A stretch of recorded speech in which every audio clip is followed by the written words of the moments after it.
Good morning, everybody. We really appreciate your time today on this webinar for attack surface management. I'm Tracy Easton. I'm the Senior Director here of Marketing at Solutions 2, and I'm also your moderator for today's session. I just have a few quick things that I wanted to go over. We really wanted this session to be interactive, so please feel free to drop any questions or comments that you have in the Q&A in the chat. And then also be sure that you stay through to the end of the webinars. We're going to be giving away this amazing Potensic drone, and you must be present to win. So make sure you stay all the way through the end. And now I just wanted to take a second to introduce you to our security experts for today's session. We have Jason Norrid, CISO here at Solutions 2, and our security architect, Jake Haynes. So Jason and Jake, the floor is yours. All right. Thanks, Tracy. Thank you, Tracy. Sure. Yeah.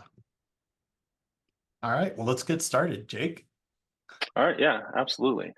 So this is a graphic from the Microsoft Digital Defense Report that was released last October. And it highlights the 5 fundamental security cyber hygiene practices that, when implemented appropriately, will help protect your organization from 99% of attacks. And this includes ensuring that MFA is configured for all your users, including your privileged users, applying least privilege principles, having capabilities to automatically detect and block attacks, and you're keeping your system's firmware, OS, applications up to date, and knowing what data you have, where it is, who has access to it, etc., and then ensuring that the right defenses are in place to protect this. So, I mean, basic cyber hygiene, it protects against 99% of attacks, and it seems like a worthwhile investment with an amazing ROI. And yet, we continue to see numerous organizations making headlines every week due to a data breach. Jason, I'm curious as to what you think about this. Why are so many organizations clearly struggling to implement these basic cyber hygiene practices? Yeah, I mean, this is a topic that I know in the conversations that I'm having with clients and organizations around the country on a day-to-day basis, this is still a struggle at times, implementing these basic cyber hygiene foundational security controls. And sometimes it's not necessarily like the difficulty around implementing or purchasing a technology to facilitate this, but it's also the operationalizing the technologies and the controls. And some of these are, while these are foundational or fundamental controls, I mean, we can be honest with each other here, and not all of these things are extremely simple to implement. Right. That fourth bullet, keeping up to date, that's kind of what we're going to be talking about today around really managing and protecting against the exploitable vulnerabilities or the exposure in your environment, keeping system, doing remediation and mitigation activities to protect yourself. But all of these things, any one of those 5 things there on that list has complexity around it. And that's where I think a lot of organizations struggle. It's either a lack of resources, could be people, process, or time, or funding, any number of things, or just other technical complexities in the environment. So that's my thoughts on it. But the reality is these are some of those basic fundamentals that, when implemented, really do protect, not only in the Microsoft report, but if you look at the Verizon Data Breach Report or any of the many reports that come out from Gartner, Forrester, or any of the main vendors, they all are consistently state that it's still the basic blocking and tackling fundamentals that have to be implemented to really secure our organizations and our data. So anyway, let's move on to some of why this is so challenging, which leads us into the attack surface. Jake? Yeah, so I think organizations can think of their attack surface as all of the ways an attacker can breach the network to access a system and steal or exfiltrate data, right? Whether that's the devices that are accessible from the public internet, your supply chain partners, your clients, your employees' home networks, the Starbucks down the street, or even the organization's external and internal assets. the whole world is your attack surface, to quote the book Project Zero Trust. Any person or device anywhere on the planet could unwittingly be used to attack you. Well, how do you start to solve a problem like that, right? How are you supposed to reduce your attack surface if the entire world and every internet connected device on it is your attack surface? Well, you really start on the inside and work your way out, right? It begins by understanding what and where your organization's most sensitive data is, who's accessing that data, from what devices. Are those devices vulnerable? How vulnerable are they? What would the material impact be if those devices were to be compromised? Which assets need to be remediated first, et cetera. It's really important for organizations to take that inside out approach when it comes to their cybersecurity strategy, because it allows you to focus your efforts on what you can control, and that's your assets, right? It allows your organization to be more proactive, staying one step ahead of the attackers, because when a zero-day vulnerability becomes public, attackers are going to start scanning for vulnerable systems within 24 to 48 hours. And wouldn't it be nice to know within minutes how exposed you are to that vulnerability, and have a plan in place to remediate that vulnerability in a matter of days or weeks instead of months or years, or even worse, never, right? Yeah, that's absolutely right. I mean, so I agree with the whole statement about the attack surface that we're exposed to is ever expanding for all the reasons that you stated, Jake. But part of this is discovering and understanding your attack surface and the things within reason that you can control and manage, and doing a risk assessment of those things, and then prioritizing where you're going to focus your energies. But I think too often when I talk to organizations or security teams or other CISOs, the attack surface that they're looking at in many cases is either siloed, or it's maybe not completely understood what their full attack surface is, and that becomes a deficiency. But we're going to talk more about that. So one of the things that I have found extremely useful is, and hopefully those of you on this call have already seen this and are familiar with this, but I thought it was worth talking about around the published CISA, our nation's cybersecurity infrastructure and security agency. They've published what's known as the KEV catalog, which is a catalog of known exploited vulnerabilities. It's not necessarily a comprehensive list of exploited vulnerabilities, but it's a published catalog that there's a binding operational directive for federal agencies that has been published that dictates that those agencies have to remediate or mitigate the vulnerabilities that are published in this KEV catalog. CISA has published this catalog, and it's available for our use, and it's highly recommended that all of us use this, because these are all exploitable vulnerabilities that have been shown to be exploited in the wild, very dangerous. They're being used by threat actors on a regular basis. So this is something that we should be looking at. Some of the scariest things about this is, if you look at for those of you that have seen the 2024 Verizon data breach report that just came out, the comment on the left of the slide there around from last year to this year, that there's been 180% increase of exploiting and attacks using those known exploitable vulnerabilities. This is a significant increase. I mean, while this has always been an exposure area for those of us in cybersecurity that we're dealing with, it's increasing significantly. And part of that is because of the graph that's published, and this again came from the Verizon data breach report, but it's the survival analysis of those known exploitable vulnerabilities. So to Jake's point, from the time that a known exploit is published in the wild, threat actors are leveraging that data effective immediately. And as you can see from this graph, at the top of the graph, at the 30-day mark, 85% of those vulnerabilities, those exploitable vulnerabilities, to be very clear, are still unremediated, which is fairly terrifying.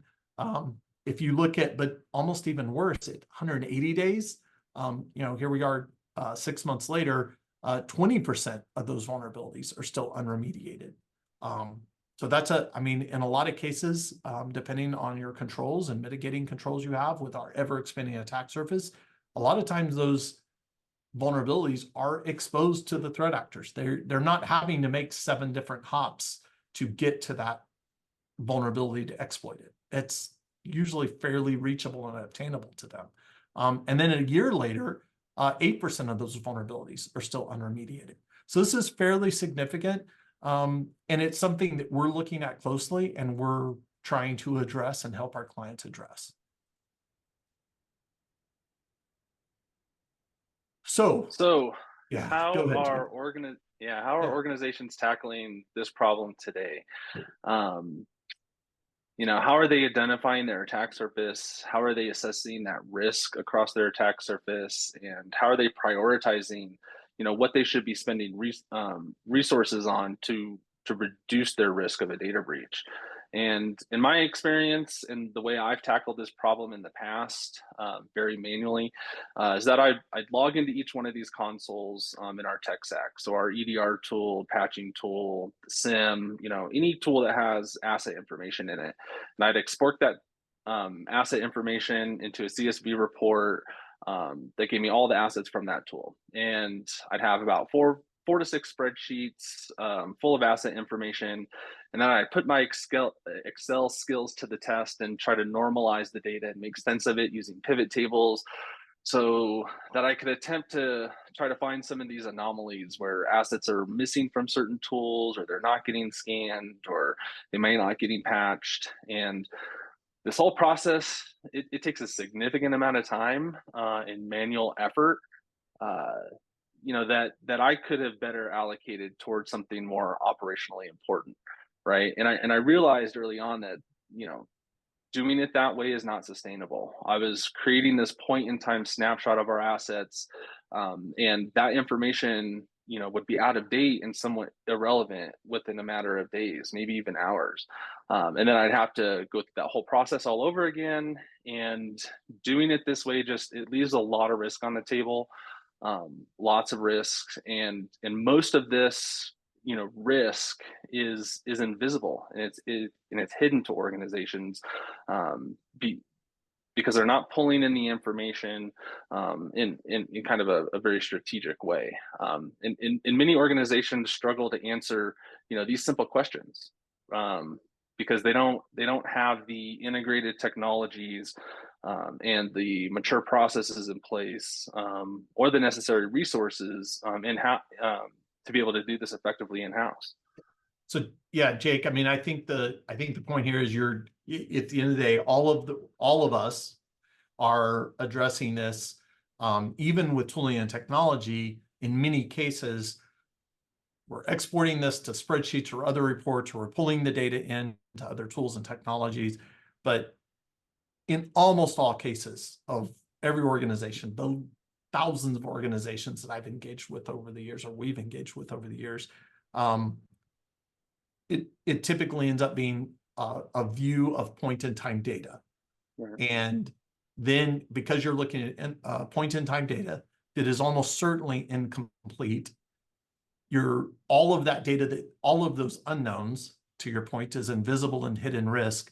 And if it's invisible and hidden risk, you don't know about it, it's by default accepted risk to the organization.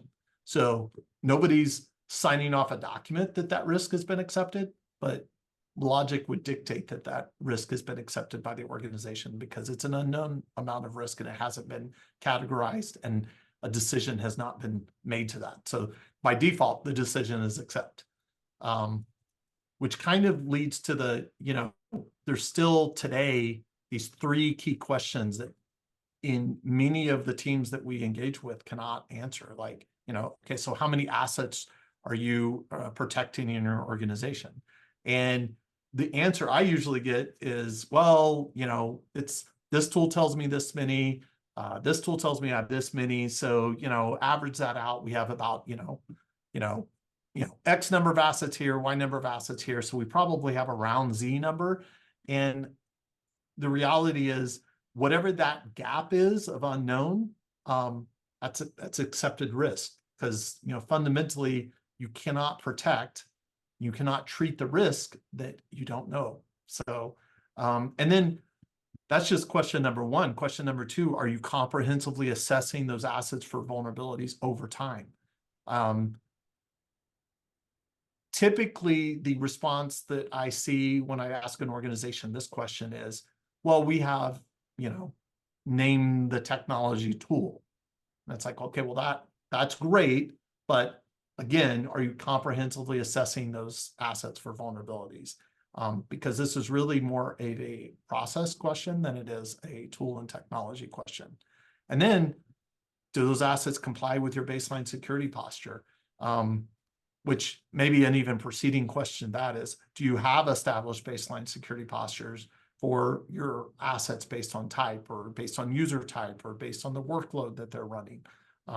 These, and again, these are basic foundational, CIS critical security control recommendations. So this is something that we're looking to address. We feel like this is still a problem in our industry. So Jake? So this is a hard truth number one. You cannot effectively manage your assets with spreadsheets. IT environments are too dynamic. Once you get the information into the spreadsheet, it's going to be outdated within a few hours. New devices are constantly being added to the network, either via controlled manner through IT processes or via shadow IT. Devices go stale due to infrequent use. They get decommissioned when they're no longer needed. And the point here is you need an automated way to keep up with the constantly changing environment, to identify those new devices and rogue devices that show up on the network, to investigate those stale devices that stop communicating with the tech stack. Spreadsheets are just not an effective way to manage your assets. Yep, 100% agreed. And this is a question, as noted by the graphic here, these are questions that are routinely being asked by cyber insurance. So aside from just good cyber hygiene practices, these questions are starting to be asked. I've met with a lot of cyber insurance firms in the last few months, and the underwriters are starting to dig into this kind of information because of that accepted risk. About hard truth number two, Jake. Yeah, hard truth number two, vulnerability scanning does not equal vulnerability management. You can't really effectively assess the risk of your environment if you're only running ad hoc vulnerability scans, every other week or once a month. It needs to be a continuous effort in that regard, because there are 10,000, I think that more than 10,000 vulnerabilities came out last year, right? New vulnerabilities are being discovered every single day, and you have to be able to have that continuous assessment on those assets so that when either a 0-day or a critical, exploitable vulnerability comes up, where you're exposed, and you can put a plan in place to mitigate that as quickly as possible. Yep. No, absolutely agreed. This is yet another one of the cyber insurance questions that's coming up. This to me becomes kind of an assessment and a security validation. And to your point, Jake, I think vulnerabilities are getting published. I mean, I've gotten multiple MS-ISAC alerts in the last couple of days. There's updates being made to that CISA Kev catalog on a regular basis about new exploitable vulnerabilities, which I want to be clear and differentiate between just a theoretical vulnerability in a piece of software that your organization is running, as versus an exploitable vulnerability where an exploit's been created, documented, and has been seen in the wild. Significantly more risk in those exploitable vulnerabilities than just the general vulnerabilities that are identified in some of the tools and technology. Hard truth number three, auto update is not sufficient. How many times So Microsoft Patch Tuesday, every month, Microsoft Patch Tuesday rolls out patches. If you have auto update turned on, how is that going to affect those systems, right? How many times do Microsoft updates break things, right? It's really important at this stage in the game to have a strategy around your patching processes. You need to incorporate firmware on infrastructure devices, OS level updates. They need to be tested before they roll, before they go out, so that they don't break anything. And then third party applications. That's a lot of organizations experience a lot of risk with those third party applications because they don't have a process in place to get those patched. Yep. No, completely agree. I mean, it's the I've seen through my own experience. It's a lot of applications. It's great. The industry is moving forward. There's auto update processes within the applications, web browsers, and etc. But very routinely does something hang in that process, and it's hard to also to validate. So there's a lack of validation of when the vulnerability is exposed, a patch gets pushed out, and what is the update window for that auto update to occur based on the application, that whatever update process they have built in. And at the end of the day, there's a lot of things left to chance. So again, it's really more about the continuous and comprehensive assessment of risk, and then treatment of that risk through an update process, a remediation process. Or if it can't be remediated, then designing and architecting and mitigating control, or deciding to accept the risk for whatever the vulnerability is. So again, this another cyber insurance question. These are some of the ones that are very common that we see. Clients and organizations are still struggling with some of these basic fundamental cyber hygiene tasks.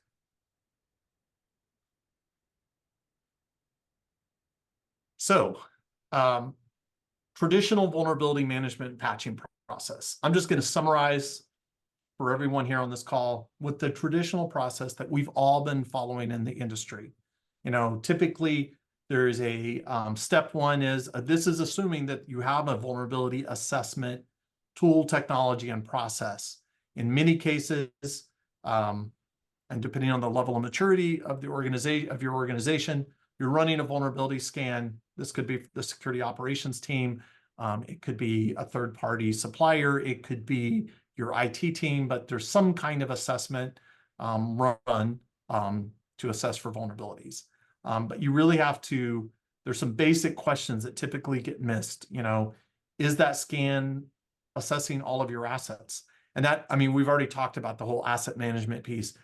Just validating that first bullet, is the scan assessing all assets, is fairly difficult to do, and typically requires different technologies to assess for those vulnerabilities.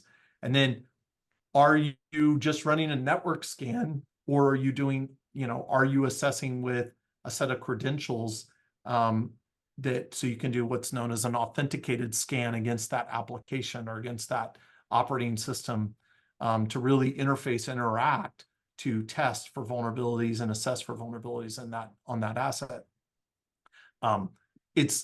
I've been doing vulnerability scanning and assessment long enough to see that if you can do an uncredentialed assessment followed by an authenticated assessment, and the results completely different. An unauthenticated assessment with the vulnerability technology that exists today, they'll try to interpret based on the metadata that they see when they run an assessment. And in many cases, it comes back with incorrect vulnerabilities or vulnerabilities that don't exist. The data really cannot be trusted. So that right off the bat, and step one, there's some broken fundamental processes here. Step two, typically you've run the assessment. Let's assume you've figured out all of the other previous problems and you've worked through those. Okay, now you've generated a report. Even for a small organization with let's say a couple hundred assets, typically most vulnerability reports, detailed vulnerability reports from just a single standalone assessment, it's going to generate a report that's 500 plus pages long. For many enterprises, that vulnerability report, if you were to print out the full report, you can get into the thousands of pages long. So how are we expecting whomever has to interpret and action on that report, how are we expecting them to get through that report and action on it in any kind of reasonable amount of time? So how is that data being analyzed and prioritized? Who's responsible for that? Is it actually actionable? Is it just, are you just exposing the fact that there is a vulnerability, or are you speaking to the fact that this is the action that needs to be completed to remediate or mitigate that vulnerability? Okay, so you've generated the report. Presumably now it's in some kind of prioritized, actionable fashion. You hand that off to someone in operations team, typically in an IT ops team, to remediate that. And full disclosure and transparency, what I see many times in an IT team is they will take that report and say, oh my God, like I'm already at 140% capacity of my day. I have no bandwidth. I have no time slot. This would take days, weeks, months to review and put together an action plan and change control and tickets, etc. So therefore, I'm going to file this report and I'm going to do the best I can, in which that typically means IT will, or the ops team will say, you know what, we have a patching window coming up. My guess is that patching window will address some percentage of these vulnerabilities, and I will let the security team or whoever's responsible for creating that vulnerability report tell me what I missed. And then we'll address it the next time. That's kind of what I call the shotgun patching address. So you're, instead of doing targeted analyze remediation based on the vulnerabilities that are being identified, you're just kind of doing a patch all everything. That's absolutely better than nothing. But at the end of the day, if you're really trying to target those known exploitable vulnerabilities, you really have to do targeted remediation. And that's prioritizing and actioning on those vulnerabilities. So this is the traditional process, and it just continues infinitely. And we see that, and that's why we see the debt, we see this technical debt get larger and larger and larger as the vulnerabilities, the exploitable vulnerabilities just continue to grow in an organization, and the remediation mitigation activities are such a small percentage of any organization's time and bandwidth to address, and that vulnerability debt just gets larger and larger and larger. And I've come across very few organizations that are really tackling that in a process that is really addressing the risk exposure that they have. So Gartner has now come out with a process that they've announced that they're talking about. We're seeing, I was at RSA last week. I saw this acronym get used everywhere. CTEM, it's the whole notion of continuous threat exposure management. It's basically what we've been talking about this entire morning. It's what we've been talking about. Jake and I have been, and the rest of the Solutions to Security team have been talking to organizations about for a long time. Gartner has now put a name around it, and it's the idea of continually evaluating that exposure threat. The paradigm shift here, and it's stated there in the quote, is that instead of moving from addressing vulnerabilities based on the vulnerability categorization level, whether it's a low, medium, high, critical vulnerability, it's really looking at your attack surface, your assets, and understanding what's the business impact if a vulnerability, regardless of low, medium, high, or criticality of the vulnerability itself, if there's a low vulnerability that's exploited on a mission critical system that impacts the availability of that system, or gives a threat actor a foothold to do something worse in the rest of my environment, that has significant business impact. So really, this is a move to looking at the overall business impact versus looking at just the vulnerability scoring. This does require digging in and understanding your business and understanding the business impact of applications and data. But again, this is part of that fundamental cyber hygiene. It's kind of a 5-step process.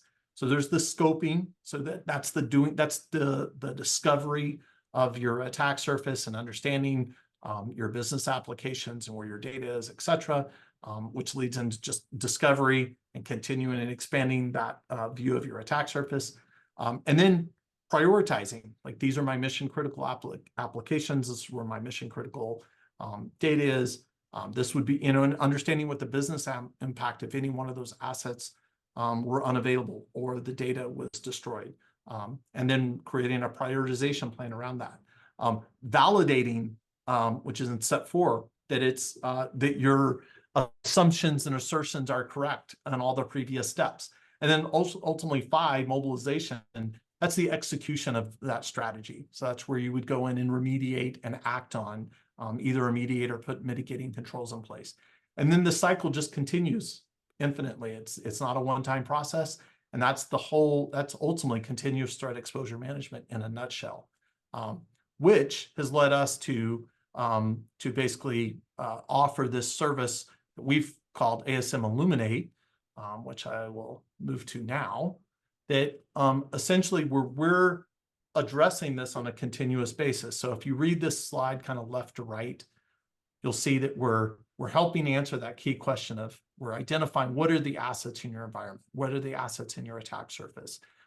We connect via API into all the tools and technologies that you have in your environment that you've already invested in. So it's not a net new investment. It's a investment of, or it's a leveraging and extending the capabilities of the tools and technology you already have, pulling that data in, correlating it, and looking for that hidden risk, looking for the unknown assets. So you can finally answer those questions. What are the assets? What's the software in your environment? What are the hardware assets in your environment? What are the users in your environment? The identities that have been identified. Correlating all that information in to stage 2, which is in the middle of the screen, which is the posture assessment. So now we're looking at we're assessing for vulnerabilities on a continuous basis. We're cataloging those vulnerabilities. We're looking at the controls that are deployed and know about those assets so that we can then essentially evaluate the risk because of the known exploited vulnerabilities and or where those assets sit in your attack surface and or the business impacts those assets, and correlating that and comparing it to the controls that are in place. So do those assets that are high risk, for example, that have significant business impact if they were to go away or be exploited, are those associated with the right security posture? So we're helping organizations establish that baseline security posture for all of their assets and asset types and asset classifications, and then evaluating that on a continuous basis. So this is not a one-time exercise. It's a constant every single day, evaluating those assets for risk and constantly looking for new assets. Ultimately, which then leads to the stage on the right, which is, okay, we're going to identify gaps typically on a daily basis, because as Jake referenced earlier, all of our environments are dynamic and they change. There's new vulnerabilities coming out all the time, but our environment is changing all the time. The underlying infrastructure is constantly changing. So it's assessing that, identifying the gaps, putting together an action plan, and in a prioritized fashion such that an operations team can action on it, which in some cases, as part of the ASM Illuminate offering, can be actioned on by us as the team. We can address those so we can prioritize the actions and then action on it. Jake, anything to add to this process?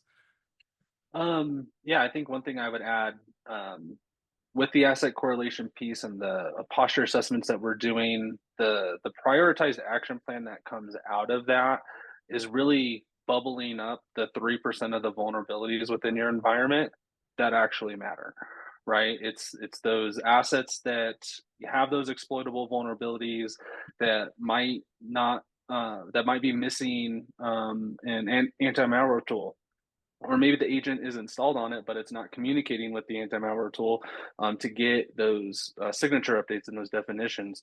So we're assessing the state of the device, the vulnerabilities that are on it, and essentially reducing 97% of the noise that's out there with those legacy vulnerability management programs. Yeah, that's it.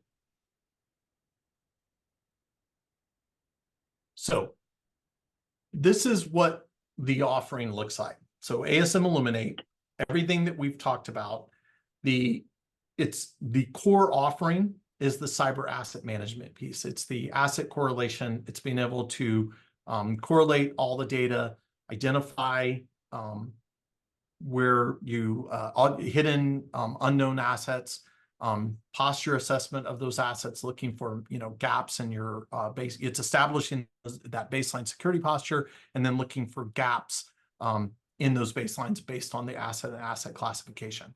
That's the core offering with ASM Illuminate. That data can then be fed back into your CMDB or your ITSM, such that the correlated, you have a clean view of your assets that's updated in real time as assets are either decommissioned and removed in your organization or added into your organization. So that way your CMDB or your ITSM, if you have one in your environment, is continually updated. As well as any gaps can be identified. Any additional information that is identified about those assets that you would like your CMDB or ITSM populated can be done. We're using some underlying software. Some of you may know of Sevco to drive some of this, but it's creating the custom queries and the tagging and doing the constant assessment and then driving that into your overall asset management tool is where there's a ton of value. And if you don't have an underlying ITSM or CMDB system, you can leverage the technology itself that we're providing as part of the service to get real-time views and dashboards against your assets in real time on a continuous basis. From there, you can step up or add on the vulnerability piece. So we can either interface in if you already have an existing vulnerability technology program.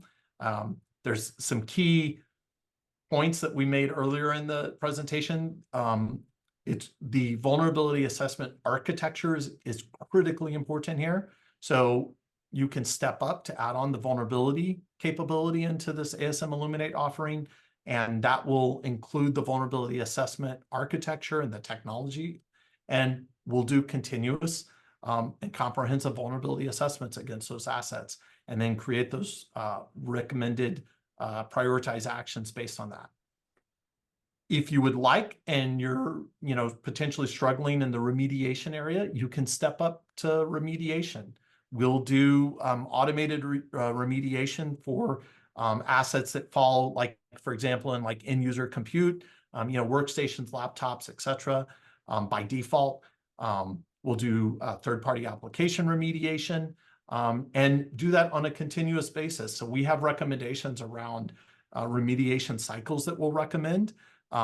As an industry, we're moving away from the quarterly or monthly remediation plan to more of a continuous remediation because of all that CISA KEV catalog and the known exploits. We're trying to essentially outpace the adversaries, the threat actors that are usually leveraging these exploits within 24 to 48 hours against our environments. So we're trying to move to a very aggressive stance. As a whole in the industry, we're not there yet across our IT enterprise, but there are typically areas in most organizations where we can start to move more aggressively. And we'll work with our clients and organizations that are consuming this to go aggressively from a remediation cycle as our clients can support. So again, there's the core offering with an add-on for vulnerability and then remediation. It's licensed per asset. And if you don't know, again, the number of assets in your environment, we can help identify that. Anything to add to that, Jake, before I jump to the next? No. Okay, perfect. So the other thing that, as part of this ASM Illuminate offering that you'll consume, is the IT ongoing quarterly security assessment of your organization enterprise. Jake, do you want to maybe cover some of the key things that we look for in this, I guess, add-on to the service that organizations get? Yeah. These quarterly control surveys, architecture reviews, extremely valuable service. We go through the process of doing a high-level assessment of your organization against the backdrop of the CIS, critical security controls, and CISA's cross-sector cybersecurity performance goals, just to assure, to assess for basic cyber hygiene, to ensure that you have those fundamental cybersecurity hygiene controls in place, like we saw on that first slide. And then we review that with you, every quarter, so that we can, work with you to help you improve your processes, do a technical debt review, tool consolidation recommendations. But we assess your posture, and then we can help you look at that trend over time, so that you can show that you are continuously improving your cybersecurity posture over time. Yep, absolutely. No, that's great. All right. So kind of some closing thoughts around, in general, for all the things that we've been talking about. If it's not clear, I have some very strong opinions about this, but the traditional vulnerability assessment or remediation, it's not working. All the things that we've been doing for the last decade or a couple decades around identifying, discovering, classifying, prioritizing, and then actioning on those vulnerabilities, it's just not working. And unfortunately, it's not just a technology problem. I believe it's going back to the way, that timeline chart where I showed the way organizations address vulnerability assessment. You can buy all the best tools and technology in the world. It's nothing against those tools and technology, but there's just not a silver bullet technology that solves the problem. This is you have to, technology is a part of it, but you really have to create that process around it, which is what we're trying to do with ASM Illuminate here in this in our offering, is solving this with data aggregation, process improvement, and then action, and doing that in a continuous cycle, which is what we believe is a differentiator. The other thing that I see is kind of risk, impact, and likelihood assessments. Assuming you're performing risk assessments in your environment. I see a lot of that's relying on kind of tribal intuition of your attack surface. And at the end of the day, all of us that have worked in any organization for some period of time, we do have some tribal intuition that's valuable, but a lot of times there's assumptions and bias in that knowledge and around our attack surface, and that bias and assumption leads us into dangerous grounds. So just ultimately try to keep an open mind, do data correlation, really understand, do discovery, make sure you understand your attack surface, and make sure you're interfacing with the business to know where your really critical assets in your data is. This is a big one. Number 3, don't allow your current processes that you're doing today become the placebo. I've seen many cyber insurance questionnaires or control surveys and things like this come across my desk where people have answered, yes, we do. Yes, we have vulnerability management. And it's like, okay, well, as soon as you ask the next question or two beyond that, that's where you start to realize that existing process is a bit of a placebo. Someone will say, yes, we have a vulnerability management process. Well, if that vulnerability management process consists of an ad hoc vulnerability scan that's run on your primary network subnet once a quarter or even once a month, that's not sufficient. It's just not. You're not comprehensively and continuously assessing for vulnerabilities. Number 4, strive. This is, I guess, some basic common sense that I feel like we all already apply from a cybersecurity perspective and IT perspective, but just strive for comprehensive and continuous, really, improvement. This is a whole notion of like Kaizen, just strive for continuous improvement, look for ways to continually assess for risk, and update your remediation and mitigation plans. If you have technical debt, end-of-life operating systems or applications or systems that cannot be patched and updated and remediated, that's not the end of the world. Don't just ignore it. Look for a mitigation strategy to take some of that risk off the table. And if you need help with that, there's those of us at Solutions 2 that have significant experience in that area, and we can help you with a mitigation strategy. And then ultimately, lastly, focus on the identification and elimination of that hidden and accepted risk. It's that whole idea of unknown, your unknown unknowns. So don't accept that exists. Be aware that exists out there and continually look for that. Try to find that hidden, but as the point I made earlier, accepted risk, and identify it, evaluate it, and make your determination on how you're going to treat that risk or accept that risk. Lastly, if you are around, if you're located in the Denver, Colorado area, we're going to be at the RMISC conference on June 12th and 13th. I believe that's actually 11th, 12th, and 13th in Denver at the Colorado Convention Center. We'll have a booth there, booth 502. Come by, swing by, let us know that you're going to be there. Come talk to us at the booth. We'd love to grab a coffee with you, or lunch or dinner if you have time. There will be a whole team from Solutions 2 there. And then also Black Hat in Las Vegas, August 7th and 8th. We will be there. We have a suite available for meetings at the conference center. So if you're going to be attending Black Hat, or you're thinking about attending Black Hat, let me know.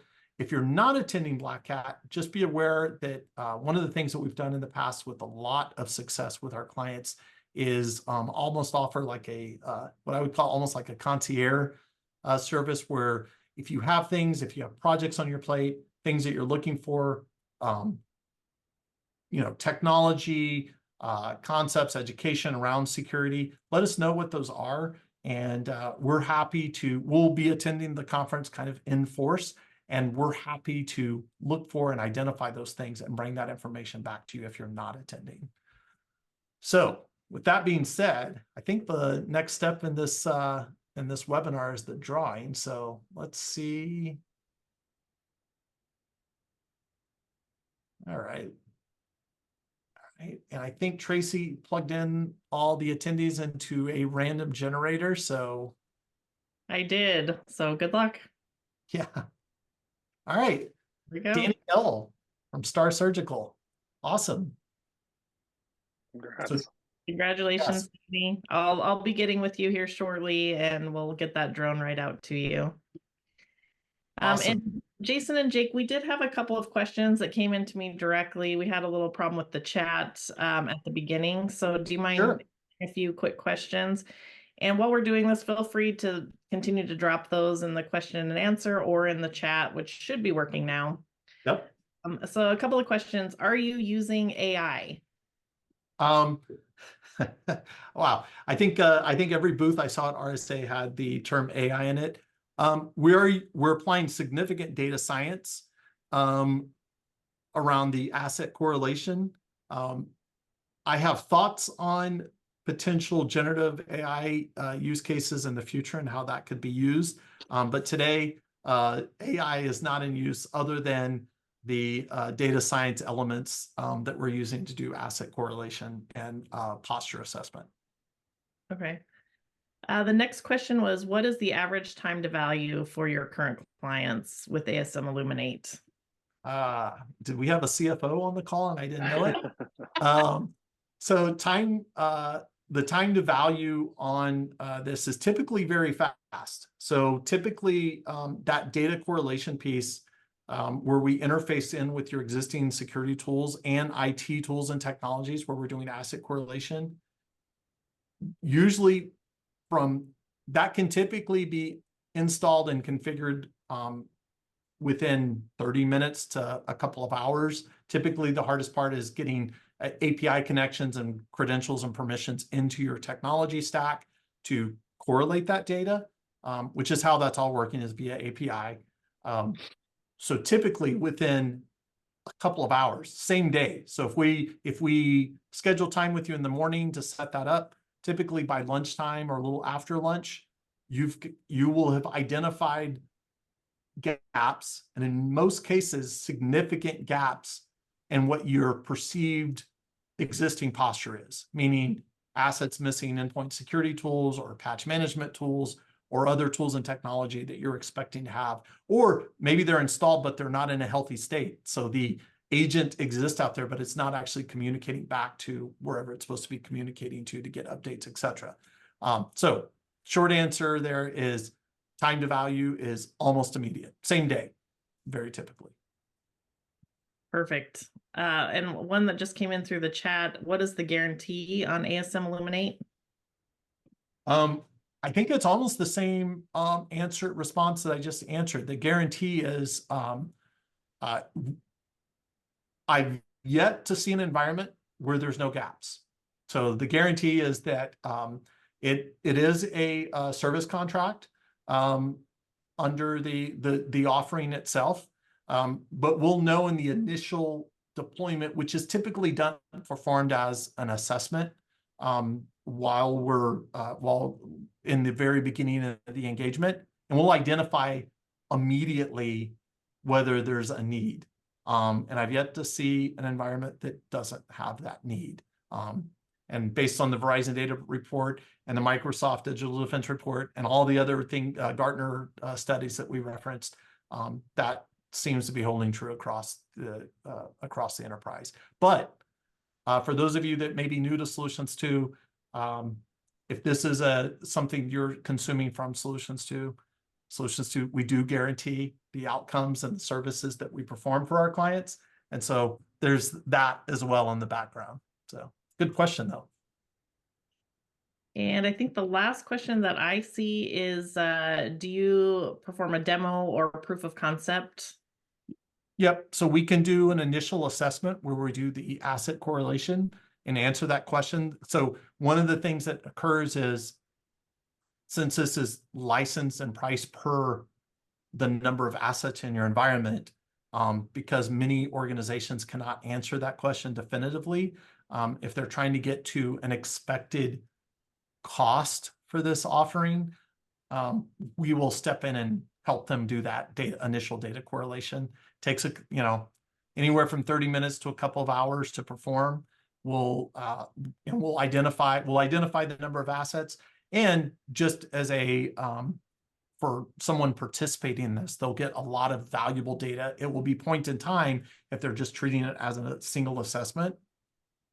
You'll get that almost instant insight, same day insights into the gaps that exist in your environment from your overall security posture, or your expected posture.